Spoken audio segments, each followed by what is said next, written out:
Okay, so we're going to finish chapter 13. We talked about the planets last time, and now we're going to talk about those small celestial bodies. We talked about that we have lots of them in our universe, or in our galaxy. So comet origins, if you remember back to when we talked about the order of planets, there was two regions where we had, let's go back this way, where we had the asteroid belt and the Kuiper belt object. And we didn't necessarily spend a lot of time talking about those at that time. But the asteroid belt is one of the places where asteroids will come from. But the Kuiper belt and the Oort cloud are where our comets originate from. So these are objects that exist out there until they get bumped in some way. And then once they get bumped, they're going to then start traveling in some path around our sun, our planets, and our galaxy. So the Kuiper belt is this outer area past the planets. It's where our short period comets, the ones that last less than about or orbit less than every 200 years. The Oort cloud, on the other hand, is going to be a huge cloud that exists around our entire universe or galaxy, where our long period comets come from. And these are ones that we only tend to see more than every 200 years. So like 500 years. It's not just once in a lifetime. It's unlikely in your lifetime that you would see many of these. Now we see comets in our sky every once in a while. Halley's Comet's a common example of one that we might see. I think its orbits it's almost every 100 years. So it's almost once in a lifetime. So what ends up happening is there's a gravitational nudge which will deflect objects towards the sun, and then they begin to travel in an orbit. So the comet structure is kind of unique. They're small solid objects, but we tend to think of them like dirty snowballs, which if you've ever seen a dirty snowball, you know there's dirt, snow, ice all mixed in.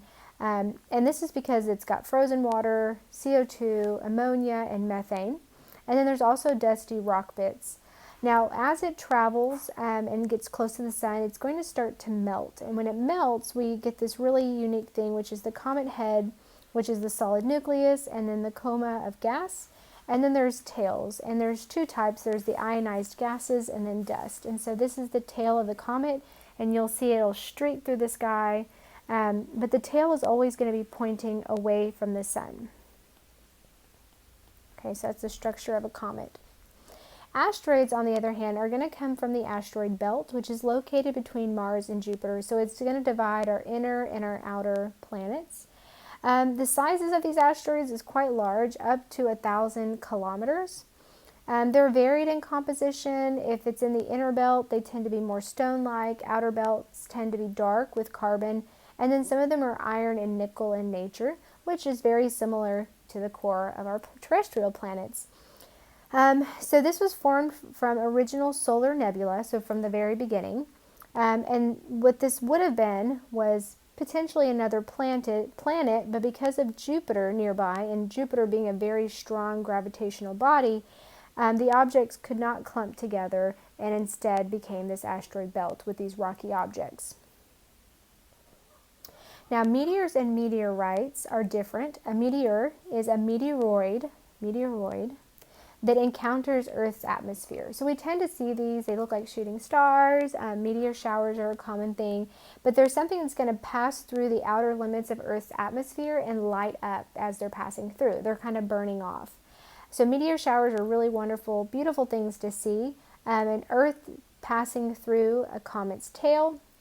A meteorite, on the other hand, is a meteoroid, which is a space rock that has survived passing through Earth's atmosphere to actually strike Earth's surface.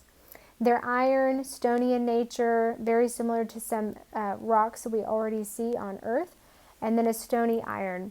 So if you had to think what type of rock these would be, a meteor or a meteorite, I want you to think about how you would classify it and why. So these are some examples of annual meteor showers, and their approximate dates. Of course, this is going to change based on the year, but it tells you how long they approximately last and when, and then the names. And they're named based on around the star in which they're visible.